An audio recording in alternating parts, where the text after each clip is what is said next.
De Washington en passant par Pékin jusqu'à Paris, c'est un tollé international contre la nouvelle initiative de la Corée du Nord.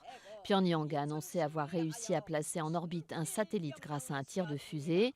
La présentatrice de la télévision officielle nord-coréenne a expliqué qu'il s'agissait d'un simple satellite d'observation, mais personne ne l'entend de cette oreille. Ce tir, qui viole plusieurs résolutions des Nations Unies, est considéré comme un essai de missile balistique visant à développer des systèmes d'armement capables de frapper le territoire américain. À Taïwan, les secours ont entamé une course contre la montre pour retrouver les personnes ensevelies sous les immeubles. Un séisme de 6,4 a frappé le pays samedi et provoqué la chute de plusieurs habitations.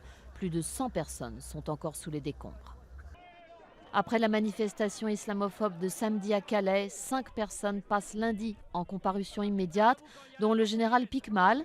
L'ancien patron de la Légion étrangère est considéré comme le cerveau de cette manifestation qui était interdite. Le général aux 4 étoiles n'est plus en service, mais il a occupé de hautes fonctions, notamment auprès du gouvernement entre 1989 et 1992. Jérôme Cahuzac devant la justice lundi. Le héros de la lutte contre l'évasion fiscale est poursuivi pour fraude fiscale, blanchiment et pour avoir omis de déclarer ses avoirs à l'étranger. Le nouvel orgue de la Philharmonie de Paris n'a pas d'équivalent dans le monde, selon les spécialistes.